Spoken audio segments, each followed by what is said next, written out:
দুই দশকের মধ্যে এবার এইচএসসিতে সর্বনিম্ন ফল, ন্যায্য নম্বর দিয়ে সততা দেখিয়েছে সরকার। রেজাল্টের এই বিপর্যয় অস্বস্তিকর মন্তব্য শিক্ষা উপদেষ্টার। সরকারকে সবাই ব্যতিব্যস্ত রেখেছে যেন নির্বাচন করতে না পারে মন্তব্য মির্জা ফখরুলের। আর কোনো আপোষ নয়, জনগণ ভোট চায়।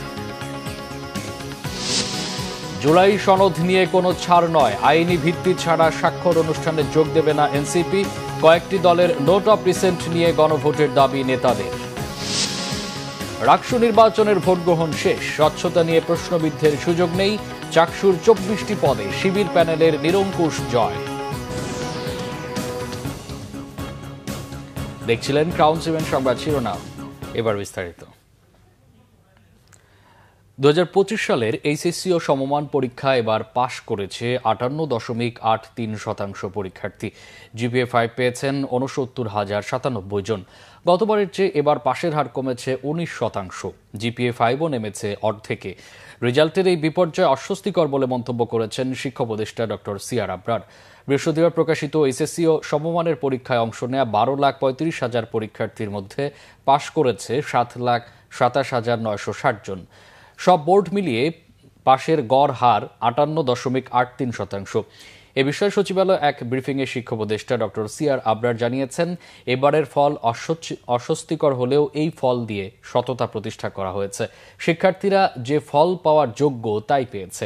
বোর্ড ভিত্তিক ফলে সবচেয়ে বেশি পাশ করেছে ঢাকায়, পাশের হার 64.62, বরিশালে 62.57 আর রাজশাহীতে 59.40। অন্য বোর্ডের মধ্যে দিনাজপুরে 57.49, চট্টগ্রামে 52.57, সিলেটে 51.86, ময়মনসিংহে 51.54, যশোরে 50.20, কুমিল্লা বোর্ডে 48.86, মাদ্রাসা বোর্ডে 75.61 এবং কারিগরি বোর্ডে পাশ করেছে 62.67% শিক্ষার্থী। এক বছরের ব্যবধানে জিপিএ 5 প্রাপ্ত শিক্ষার্থী 77,000 কমেছে। এবার 345 কলেজ থেকে শতভাগ পাশ করলেও 202টি কলেজ থেকে একজনও পাশ করেনি। বিএনপি মহাসচিব মির্জা ফখরুল ইসলাম আলমগীর বলেছেন, অন্তর্বর্তীকালীন সরকারকে সবাই ব্যতিব্যস্ত করে রেখেছেন যেন নির্বাচন করতে না পারে। দেশ বাঁচাতে জনগণ আগে নির্বাচন চায়, অথচ কিছু দল নির্বাচন পেছানোর পায়তারা করছে। প্রতিশোধ নয়, প্রতিহিংসা নয়, মানুষের ভালোবাসা অর্জন করবে বিএনপি। ঠাকুরগাঁওয়ে বেগুনবাড়ি ইউনিয়নবাসীর সাথে সকালে এক মত বিনিময় সভায় প্রধান অতিথির বক্তব্যে তিনি সব কথা বলেন। জানান, জনগণ পিআর পদ্ধতি বোঝে না, নির্বাচন হলে, সরকার গঠন হলে সব সমস্যা সংসদে আলোচনা করা যাবে। এ সময় বিএনপির আমলে ঠাকুরগাঁও ও দেশের বিভিন্ন উন্নয়ন কর্মকাণ্ড তুলে ধরে আবারও ধানের শীষে ভোট চাইলেন বিএনপির এই নেতা।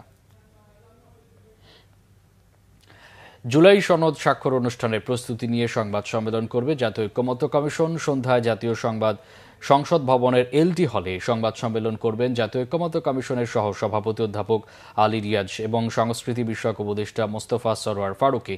আগামীকাল শুক্রবার সংসদ ভবনের দক্ষিণ প্লাজা অনুষ্ঠিত হতে যাওয়া জুলাই জাতীয় সনদ স্বাক্ষর অনুষ্ঠানের সর্বশেষ প্রস্তুতি নিয়ে সংবাদ সম্মেলনে বিস্তারিত জানাবেন কমিশনের সহ সভাপতি।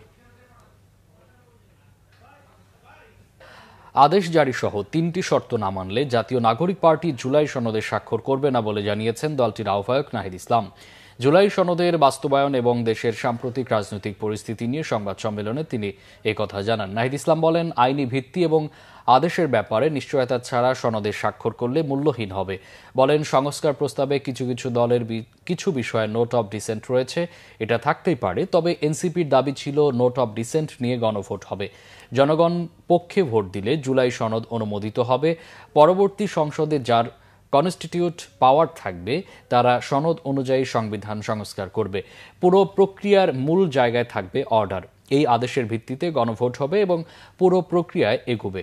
জুলাই ঘোষণাপত্রে প্রতারণা হয়েছে অভিযোগ করে তিনি বলেন, যার অর্থ নেই এমন আরেকটি ঘটনার সাক্ষী হতে চায় না এনসিপি।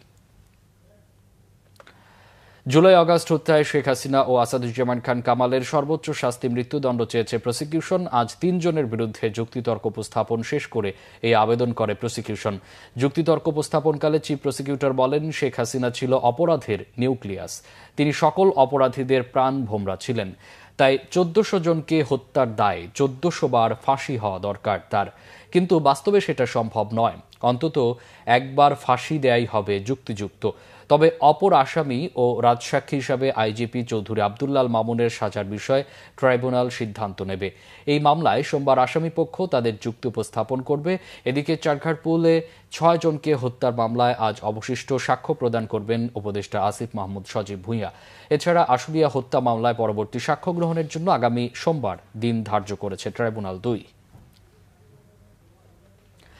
রাজশাহী বিশ্ববিদ্যালয় কেন্দ্রীয় ছাত্র সংসদ, রাকসু ও হল সংসদ নির্বাচনের ভোট গ্রহণ শেষ। শুরু হয়েছে গণনার প্রস্তুতি। সকাল 9টায় নির্ধারিত সময়ে শুরু হয় ভোট গ্রহণ, বিকেল 4টায় শেষ হয়। ভোটাররা উৎসবমুখর পরিবেশে সুশৃঙ্খলভাবে লাইনে দাঁড়িয়ে ভোট দেন। শান্তিপূর্ণ পরিবেশে ভোট দিতে পেরে খুশি শিক্ষার্থীরা। তবে আঙুলে অমোচনীয় কালি উঠে যাওয়ার অভিযোগ করেন তারা। অমোচনীয় কালি উঠে যাওয়ায় সুষ্ঠু ভোট নিয়ে আশঙ্কা প্রকাশ করেছেন ছাত্রদল সমর্থিত ঐক্যবদ্ধ নতুন প্রজন্ম প্রার্থীরা।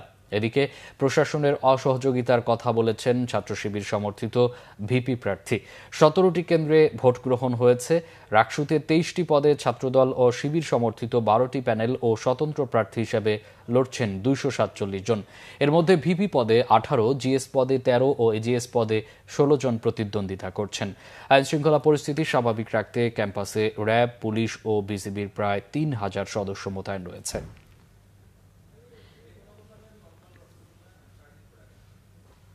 দর্শক, রাকসু নির্বাচনের খবর সংগ্রহে রাজশাহী বিশ্ববিদ্যালয়ে রয়েছেন সহকর্মী নাবিল জাহাঙ্গীর। সরাসরি চলে যাচ্ছি সেখানে।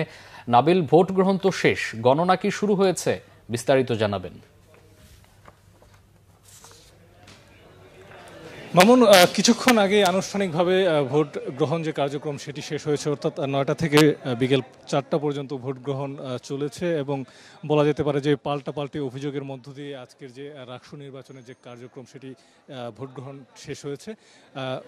ভোট গণনা সেটি কথা রয়েছে যে 5টা থেকে ভোট গণনা শুরু হবে এবং যেমনটি আমরা জানতে পেরেছি প্রশাসনের পক্ষ থেকে বলা হচ্ছে যে 12 থেকে 15 ঘন্টা লাগতে পারে ভোট গণনার যে কার্যক্রম সেটি শেষ করতে। কিছুক্ষণ আগে আমরা দেখেছি যে ছাত্রদল মনোনীত যে সকল প্রার্থীরা রয়েছেন সেই প্যানেলের পক্ষ থেকে কিন্তু একটি সংবাদ সম্মেলন করা হয়েছে এবং সেখানে অভিযোগ করা হয়েছে যে 2টি কেন্দ্রে কৃত্রিমভাবে লাইন জেমিং করে সেখানে ভেতরে শিবিরের পক্ষে ভোট কারচুপি করা হয়ে থাকতে পারে, এমনটা তারা অভিযোগ করেছেন। এবং এর আগে আমরা দেখেছি যে ইসলামী ছাত্র শিবির তারাও সংবাদ সম্মেলন করে তারা যে অভিযোগটি করেছেন যে প্রশাসন তাদেরকে সহায়তা করছে না, সেই সাথে বহিরাগতদের ভেতরে নিয়ে এসে এক ধরনের চাপ সৃষ্টির অভিযোগ তুলেছেন ছাত্র দলের বিপক্ষে। এছাড়া আমরা ক্যাম্পাসের বাইরে আশেপাশে যে এলাকায় যেটি দেখেছি যে জামাত, শিবির তাদের লোকজন সেখানে অবস্থান করছেন এবং ছাত্র দল এবং বিএনপির লোকজনও কিন্তু তারা অবস্থান করছেন। তো সব মিলিয়ে বলা যেতে পারে যে উৎসবমুখর পরিবেশে শুরু হলেও পাল্টাপাল্টি অভিযোগের মধ্য দিয়ে আজকে যে রাকসুর ভোট গ্রহণ কার্যক্রম সেটি শেষ হয়েছে এবং 5টার পর থেকে ভোট গণনা শুরু হবে। মামুন। নাবিল, আপনাকে অসংখ্য ধন্যবাদ। দীর্ঘ 44 বছর পর আবারও চট্টগ্রাম বিশ্ববিদ্যালয় কেন্দ্রীয় ছাত্র সংসদ চাকসুর নেতৃত্বে ফিরেছে ইসলামী ছাত্র শিবির। সংগঠনটির সমর্থিত প্যানেল সম্প্রীতির শিক্ষার্থী জোট এর প্রার্থীরা 26টি পদের মধ্যে ভিপি, জিএস সহ 24টি পদে নির্বাচিত হয়েছেন। ভোর 4:30টায় সপ্তম জাকসু নির্বাচনের ফল ঘোষণা করে নির্বাচন কমিশন। 24টি পদেই ছাত্র শিবিরের প্যানেল নিরঙ্কুশ জয় পেয়েছে। ভিপি পদে ছাত্র শিবিরের মোহাম্মদ ইব্রাহিম হোসেন 7,983 ভোট পেয়ে নির্বাচিত হয়েছেন। তার নিকটতম প্রতিদ্বন্দ্বী ছাত্রদলের প্যানেলের সাজ্জাদ হোসেন পেয়েছেন 4,374 ভোট। জিএস পদে ছাত্রদলের সাফায়েতকে হারিয়ে নির্বাচিত হয়েছেন শিবিরের সাইদ বিন হাবিব। অন্যদিকে এজিএস পদে ছাত্র শিবিরের সাজ্জাদ হোসেনকে হারিয়ে বিজয়ী হয়েছেন ছাত্রদলের প্রার্থী আইয়ুবুর রহমান। চাকসুর ইতিহাসে ছাত্র শিবির সর্বশেষ জয় হয়েছিল 1981 সালে। এই ছিল এখনকার মতো। পরের সংবাদ সন্ধ্যা 6টায়। এর আগে 5টায় রয়েছে নিউজ টপ 10 দেখার আমন্ত্রণ রইল। এছাড়া বাংলা ভিশন সংবাদ ও সংবাদ সংশ্লিষ্ট অনুষ্ঠান দেখতে ভিজিট করুন www.bvnews24.com ও facebook.com/banglavisionnews এবং সাবস্ক্রাইব করুন youtube.com/banglavisionnews। এতক্ষণ সাথে থাকায় অসংখ্য ধন্যবাদ।